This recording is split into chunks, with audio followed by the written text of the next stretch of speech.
Reverendo Padre Vic Apasible, ang ating minamahal na Kura Paroko, mga kapatid na pari, mga reliyoso at reliyosa, mga leader laiko ng parokya, mga deboto ni San Antonio, mga ginigiliw na kapatid kay Kristo.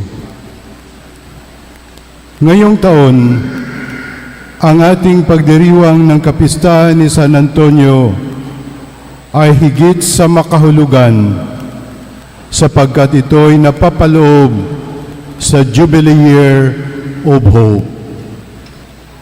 Panahon ito upang pagnilayan kung paano ba tayo tinatawag ng Diyos upang maghatid ng pag-asa tulad ni San Antonio. Nais kong ibahagi ang tatlong puntos, tatlong sinag ng liwanag na hatid ng ating mga pagbasa na nag-ugnay sa buhay ni San Antonio at sa ating mga pagbasa ngayon.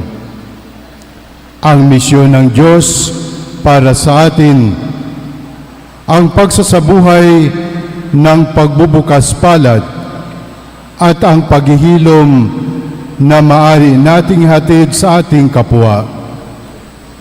Ito ang naging buhay ni San Antonio. Una, si San Antonio ay hinirang ng Diyos upang maghatid ng pag-asa ng Diyos sa maralita't sugatang kaluluwa.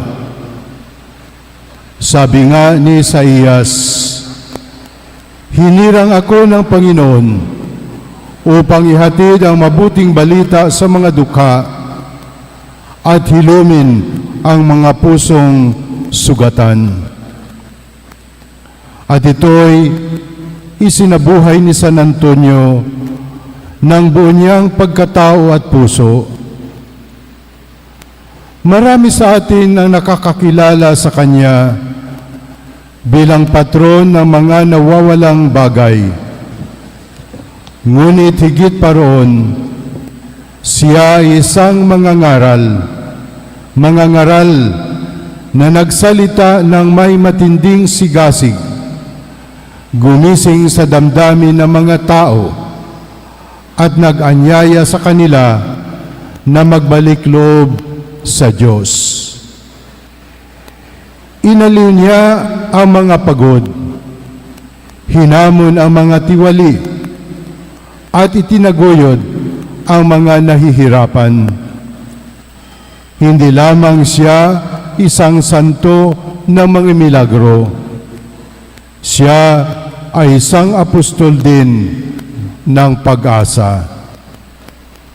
Mga kapatid, sa ating araw-araw na paglalakbay, paano natin naibabahagi ang pag-asang mula sa Diyos sa mga taong lugmok, naliligaw at nawalan ng sigla? Tulad ni San Antonio, naway masigasig nating hanapin ang mga pagkakataon sa ating mga salita at gawa upang ipahayag ang ebanghelyo ng pag-asa na magdadala ng liwanag sa mundong sabik sa pag-ibig at awa ng Diyos. Pangalawa,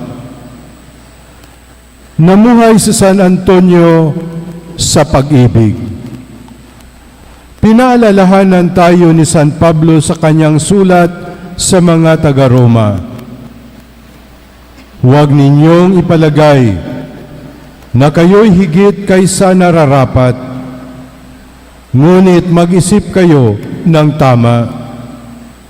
Magmahalan kayo bilang magkakapatid. Roma 12:3-10. Kilala si San Antonio sa kanyang malalim na kababaang loob, sa kabila ng kanyang dakilang karunungan. Hindi niya hinangad ang kasikatan o kapangyarihan. Sa halip, inaruga niya ang mga dukha. Ibinahagi ang kanyang tinapay sa kanila at pinaglaban ang kanilang dignidad. Para sa kanya, ang kabanalan ay hindi nasusukat sa malalaking gawa, kundi sa araw-araw na maliliit na kilos ng pag-ibig. Tayo kaya, sa Hubileo ng Pag-asa, paano tayong magiging bukas palad sa kung anong meron tayo, hindi lamang sa material, kundi sa kabaitan, pagtitiyaga at pagbibigay lakas.